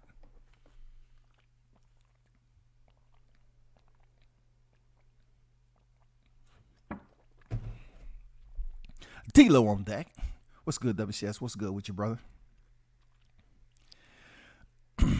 Ether say I'm in tears, man. I'm just saying, man. You know, Blunts, man, he be kicking that wisdom shit. He say, man, you know, I hope when I get that age, I ain't acting like that. But then I have to tell him, like, bro, when you get that age, it's up to you. You know, you're going to process your decisions a lot more in depth than you are now in your 20s. It's going to be some shit that it's not like you can't visit a challenging situation where you got to put forth a little bit more energy. It's all about if you want to do it. You know what I'm saying? You may have the energy to entertain some of the nonsense, but when you get older, you get a little bit more reserved sometimes. You're like, man, I ain't got to deal with that shit, man. You know what I've been through in life? Man, I'm on some different type of time right now, man. I ain't got time for that, bro. No, hold up, brother. I'm trying to kick some wisdom to you. Fuck that wisdom, nigga. I ain't trying to hear you old motherfucker. Hey, I'm telling you, Bloods, it's coming. You old motherfucker, man. I don't want to hear no wisdom. Listen, listen, brother. I was your age one time. And you know, when I saw older cats acting a certain way, I said to myself, I hope I'm not acting like them when I get their age. You trying to take me to that space right now, bro. I'm in my 50s, bro. I don't want no smoke with you. I'm not saying I can't entertain the smoke. I don't want it. It's much more important shit I got going on. You understand that, youngster? All right, man, since you put it like that, man. All right, we good. All right, that's all I'm saying, man. Now get out my face before I fuck you up. We beat Lippy ass up in California. We had to tell Jihad, take it easy. He was 16. Facts over feelings. Damn. Man, who's up here, man? I hope there's no hidden footage out there of that. You know what I'm saying? Dario, aerosexuals were screaming for Boots to fight Bud. When he beat Clayton and called out, went fishing for Spence. I'm telling you, man, people who pay attention is dangerous, man. Wasn't they? The man just, look, the man gloves had been dried out from his damn Shawn Porter fight. And they up here talking about Boots.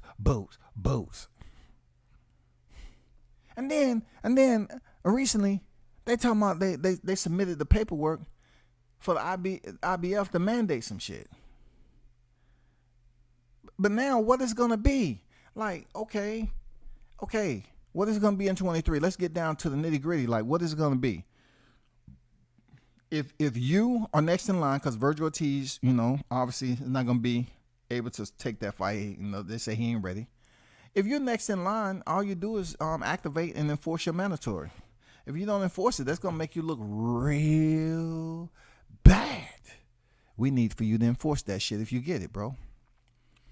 Toby, what's good? So I guess that is IO on this.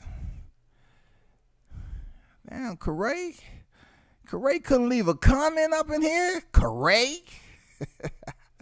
Appreciate you pulling it up, dog. Sir Senior, what's good? What's good with it, Sir Senior? How you living, bro? Toby, what did you do, my guy? Showtime said, WCS, you remember the first Jahad Tucker shirts? A lot of these fighters are in protective custody. Is there anyone else we was with? We was with the business. Hey man, I'm just trying to understand. He's so close to the Boots. Why he can't get no work? That'll be classic work. I hear other people going up there getting work with Boots. I mean, why not Jahad Tucker? Even Brian Norman Jr. down my way got work with Boots. They had high praise.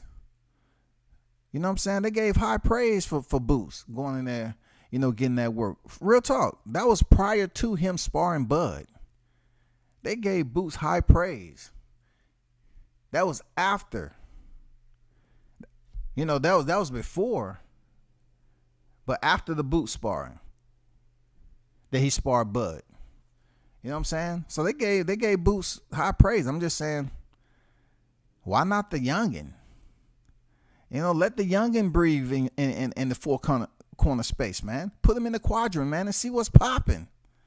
You know, what's wrong with the work, dog? Toby Barlett, shout out to the UK, man. What's good with you? What up, Shaw Team Tucker, baby? Getting close now. Yes, sir, man. He'll be fighting next week. You know what I'm saying? And it's up to him to go in there, dance hall.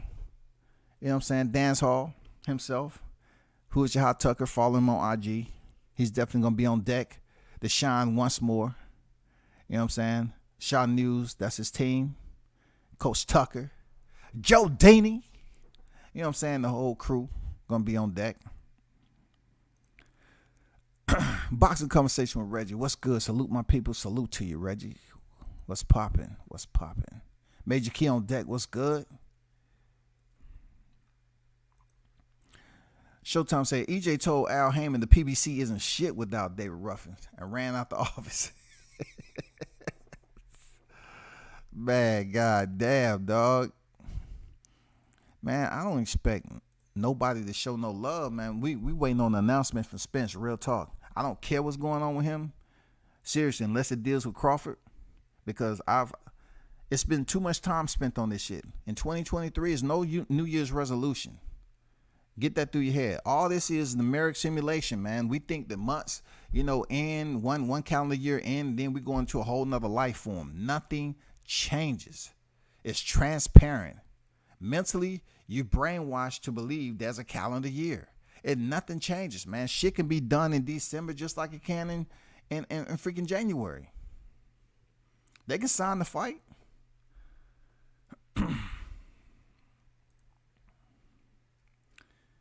Michael Johnson boxing talking more. What's good? Hey, Mike, I'm just saying, the man said he was blindsided. All I felt was tears. Didn't you feel tears, I.O.? Look, I know I.O. felt tears. I know he did. He was probably dabbing in his eyes with Kleenex and shit. Errol, it's gonna be okay, Errol. It's gonna be okay, Errol. Don't cry, man. You making my eyes water there, Errol. Don't do that. He was dabbing them tears from Errol's eye. Man, you okay? I know, man. Goddamn, he blindsided me too, dog. I thought y'all was close to negotiation. I thought, man, I'm gonna be able to do a ring walk again, man. I was there for you, Spence. I was there. It was close, dog. I'm so fucking pissed at Terrence Bud Crawford. Damn, why would he do you like that? Man, I don't know, man. He just, man, can't we all just get along, man? We brothers, man. Why he had to blindside me like that, I.O.? Why he had to do it? You and all people would know, dog.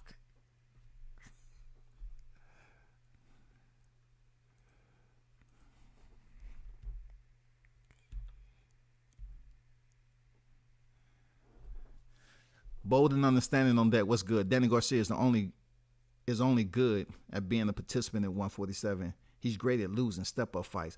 Absolutely. Because we must go back to Robert Guerrero. And look, we give him all the credit in the world. Danny stays consistent. He fought for the WBC undisputed. Let me stop, because I don't want to give him that title that he'll never achieve in boxing. Because when Danny Garcia's name pop up, he can do no wrong in nobody's narrative. Danny Garcia fought for undisputed. Or if he didn't fight for undisputed, he deserved it. Why? Because he has a barbershop? Danny Garcia fought for the WBC vacant, right? He got the shit, lost it, and then stayed consistent and fought for the WBC again. Lost. He wasn't able to regain it at the welterweight division. How many champions did he beat? So what he's saying is true. How many champions did he beat at welterweight?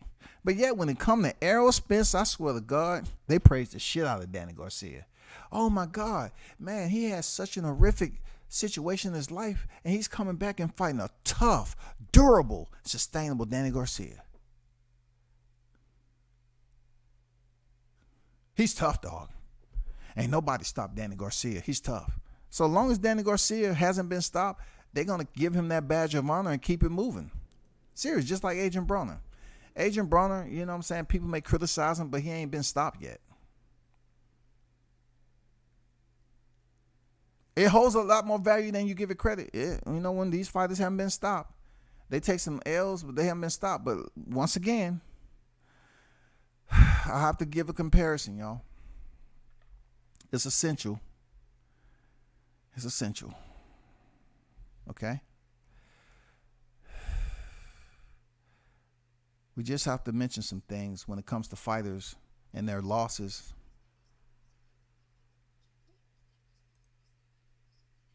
Hold on for a second. Where is that coming from?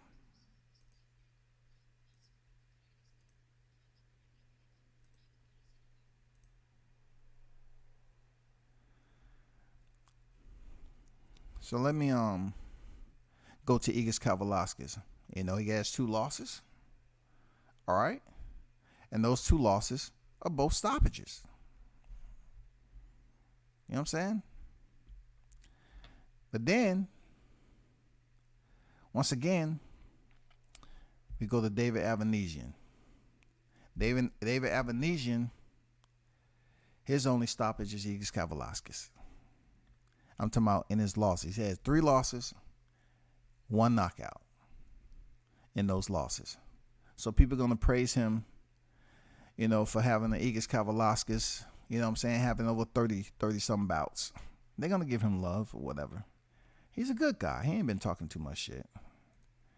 Showtime say EJ went to Africa, the motherland. He said Al was stalling. Shaking my head. He had to get his head right.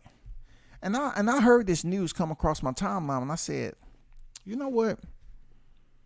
I wonder if he's trying to do an ayahuasca, dog. Is he trying to get the psychedelics? Because some people say he already on the psychedelics, allegedly. I don't know. But maybe if he can get those demons removed in somewhat of an ayahuasca from the right shaman, he may come back a different man. You know what I'm saying? But then I think, nah, if the stripper is still there, It ain't gonna happen. If she's still there putting him on video like that, it's not gonna make a difference if he does an ayahuasca or not. She's gonna be there for the moment once again. Like putting the man in a predicament, doing nice things for him and then calling him gay. I don't need somebody like you around in my space. Real talk, I don't need you. I mean, I just don't need you close to me like that. If you're gonna do stuff for me and then somebody showing appreciation, I mean, even though it's in a falsetto, I mean, he was appreciating what you had going. But yeah, you're gonna put him on there when he was fucked up. And it's good. Boxing ain't about morals and principles. Real talk. No, he never beat a champion at welterweight. Real talk. Real talk. Shout out to Coach Malachi on deck. New Medias Today, USA Boxing in the building. What's good, man? Thurman Porter and Spence all took turns kicking Danny Garcia ass in the welterweight division. They did, man. But like I said, Coach, he stayed consistent. He fought for the vacant with freaking Robert Guerrero. He fought for the vacant and Shawn Porter. You know what I'm saying? He came back and moved around with his good friend Spence and got the shit beat out of him. The bruises went away, but yet he got a paycheck. You know what I'm saying? He did what he had to do, man. He ain't do shit at welterweight, though. He didn't do a motherfucking thing. He'll go down as a two-weight champion. He ain't did shit. That's real talk. I think the highest prestige that they're going to give him is the names that he fought. And that's about it. You know what I'm saying? Letting Thurman take his belt. He's gonna get praised for not being stopped by none of these big names. He let Shawn Porter pretty much dictate the pace, dictate the rhythm when they fought for the vacant. That was his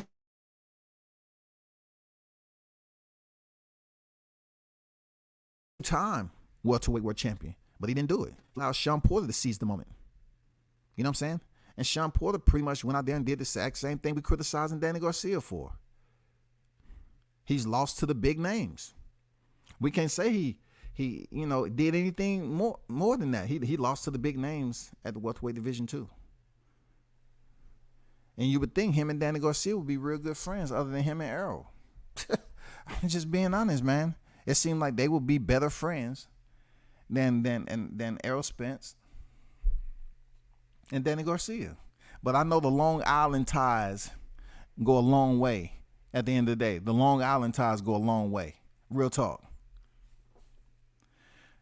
Spence Garcia was a glorified pay-per-view sparring match. Facts over feelings. They're going to censor my channel for saying this. Hey, man, what is real is what is real. We all know that they carefully selected Danny Garcia with the right monetary value. He received it.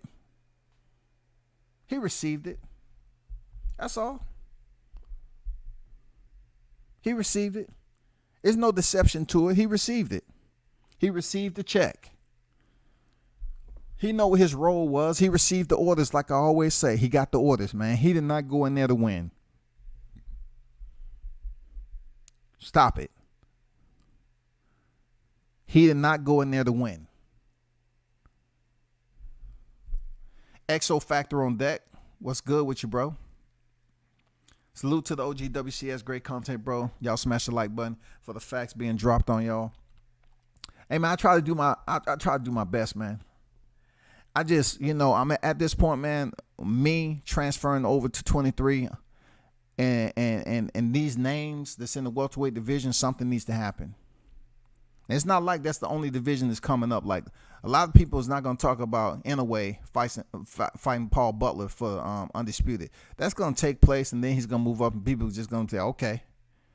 But really, the lightweight division, super lightweight, the welterweight is going to be extremely interesting in the upcoming months.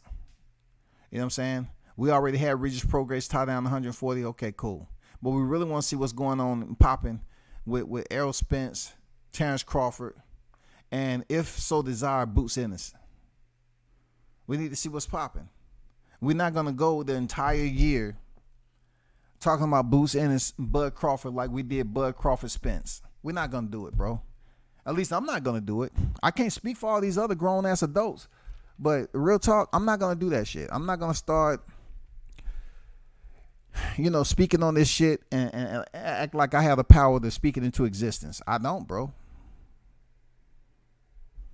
It becomes stale, banal, and it does nothing to brighten up the welterweight division as far as us bringing these titles together. Real talk, man. We can't bring shit together just talking about it. And I know some people love the glory, and they'll say, well, they pretend like they make this fight happen and that fight. Ain't nobody on YouTube making a motherfucking thing happen unless the promoter, the manager, and everybody get together. If you ain't in that position, you ain't making shit happen, bro. If you're not on the team, you're not making this fight happen. You know what I'm saying? So let's see how that shit happens. You know what I mean? Let's see how it goes down in 23.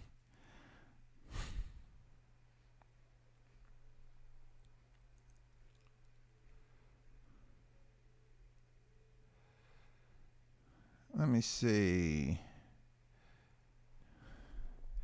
Look, how...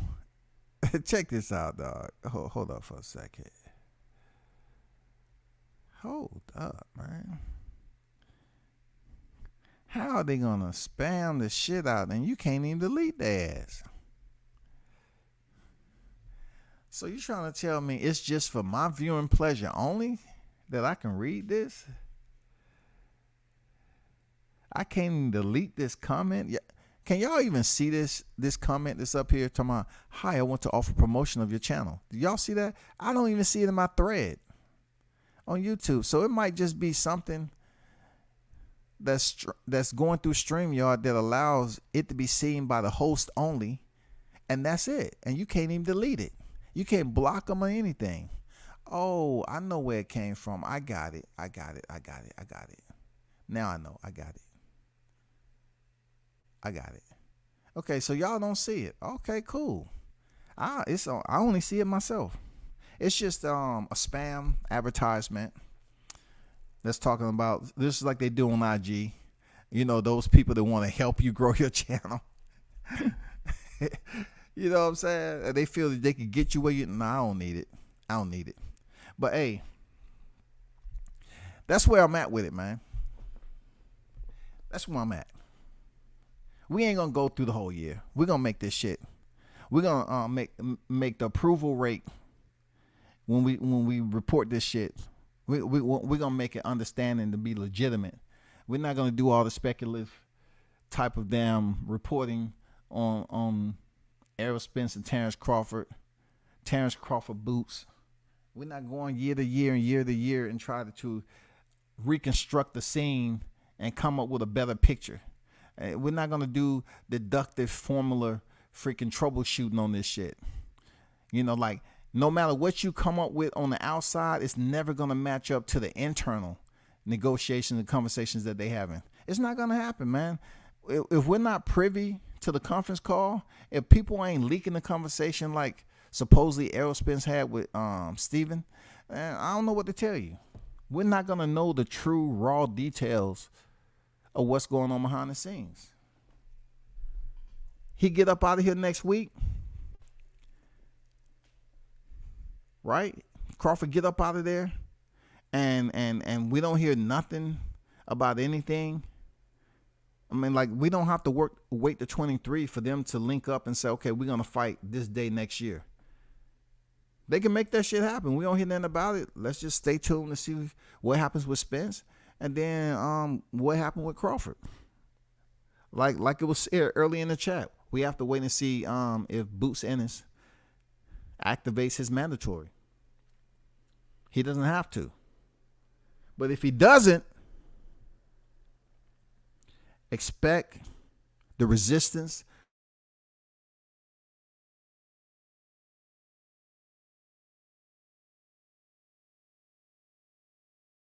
their group, their roster of the ones that they're going to support heavy.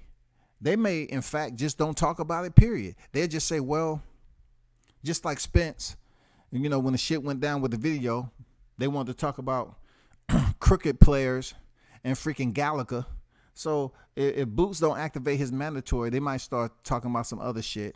You know what I'm saying? Some rainforest, some vegetation, and them losing, this, that, and the other, and how global warming is taking over. And that's how it's a little bit more warmer during the winter seasons. You know what I'm saying? They're not going to talk about the boxes that they want to support heavy. They're going to ignore it. So that's where we come into play, man. We have to make it known. The only thing I got to say, tune in for the freaking fight coming up next week. Let's hope and pray that 23 doesn't disappoint us like 22 did. And keep on supporting the channel, man. Salute to everyone who pulled out. Maybe this evening I'm thinking about, dropping a link and having like a panel. I'm trying to get into the groove of doing more panels, y'all. I ain't gonna lie to you. I want to do more panels, but I just not something that I do on a regular basis. I know QB coming over here. You know what I'm saying? Showtime will drop on every now and then, pop. Yeah, man. Some channels, man, they be thriving, lit with panels. That's not something I do on a regular, though. It's all good, but we'll work on it. But appreciate y'all pulling up, man. Y'all continue to support the channel. A Hot Grease Chronicles once again. You know what I'm saying? EP 81. Continue to support. Trap Media, what's good? He said, come on, bro. You taking this far. I got Bud beating Arrow too. Bud to say Danny went in to lose is a stretch. He hasn't looked good his 2 fights prior to Arrow, just on the downside. Okay, Trap Media, I'll take time on it.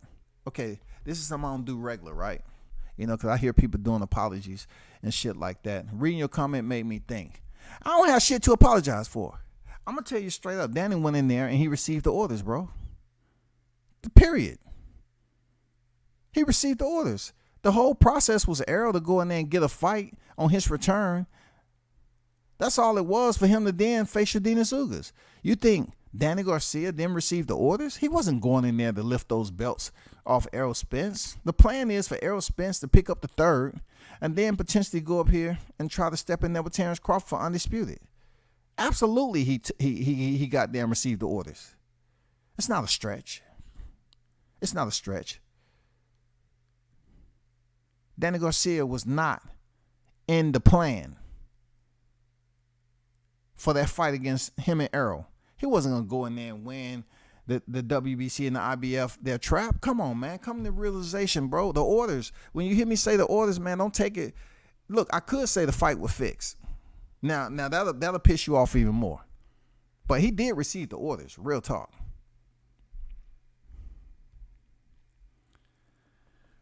Regis got his bread. Too, they made that right. Yeah, shout out to Regis, man. They end up getting him his money. Regis got his money. So shout out to Regis Prograis for getting paid. You know what I'm saying? You know what I'm saying? Shout out to Regis for finally getting paid. I'm glad they made him right. Because that's fucked up for him to go to the bank and the shit say insufficient funds. That's a bit embarrassing, bro. You know what I'm saying? That's a bit embarrassing for a check amount of that magnitude. And it says insufficient funds.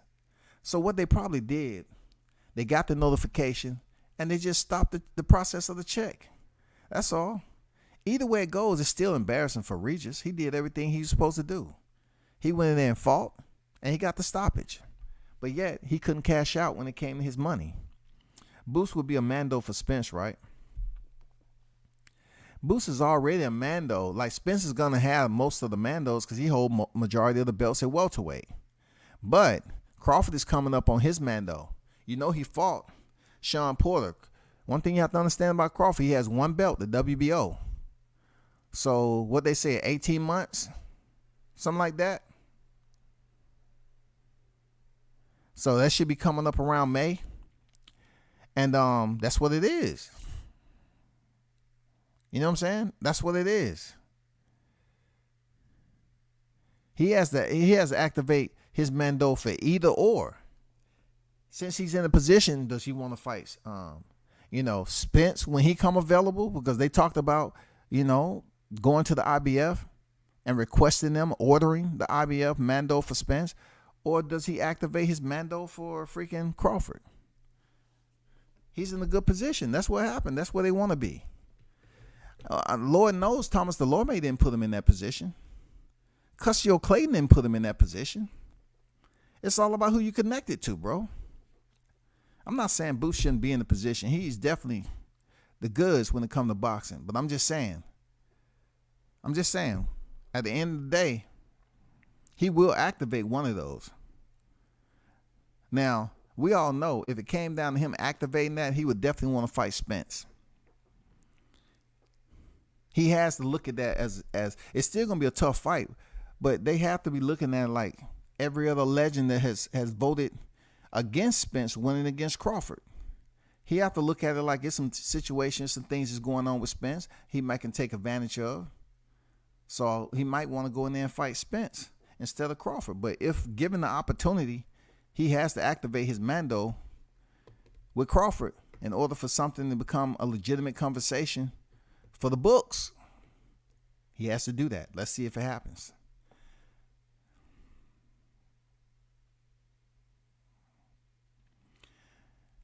Candy Slim, salute. He said the haters mad at BOK Prime for paying Bud. Dudes is sad. Yeah, these dudes are absolutely upset with Bud actually having a backup plan. Like, these are individuals who have everyday jobs, and they'll sit up here and brag about if they have been in a position where they are in charge of a certain group of people, a certain number of people, and how much of a leader they've been in life. But they online hating on another man because he's providing for his family. And listen, let me quote you something that Crawford said in the article, and it was telling. Real talk, it was very, very telling, man. I liked it. Let me find it right quick. It was very, very telling. I liked it for real. It was deep. I just want to make sure that I quote it correctly. And y'all in here, smash the like button, man. You know what I'm saying? Smash the like button. I appreciate you. So this is what Crawford had to say. Where's that quote at?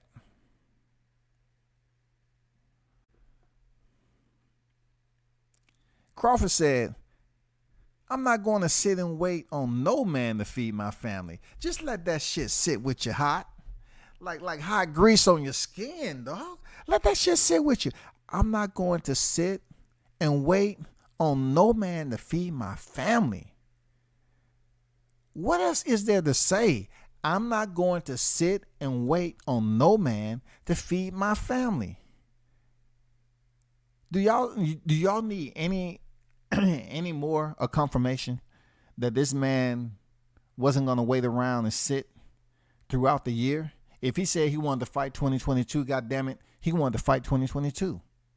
He said if the fight happens, it happens. And if not, it'll just be one of those fights that go down in history that didn't happen. Hey, man, I ain't mad at him, man. You go through all that negotiation, all the smoke and mirrors, only for them to move the fight to 2023. You abort mission because you had a backup plan, which they always tell you, don't put all your what in a basket. Got it. But they want him to do it. Now, they tell their kids, listen to pops. Don't ever put everything in just one basket. Okay. Spread them out. Set goals. You know what I'm saying? That's what you want to do. Because if one fails, you have that one. If that one fails, you have that one. You know, basically playing your life out in that manner. Always have options. But yet, if your name is Bud Crawford, nope, you should have put all your eggs in the basket and never have no options. No. Nobody gave you permission to have no options. Did Bomac tell you to do that? Then you shouldn't have did it then. That's reckless. They don't want goddamn Bud to do shit, bro. But hey, y'all hold it down, man. I appreciate y'all for pulling up. Hit the like button on your way out, man. Salute to everyone. And continue to support the channel. I'm out.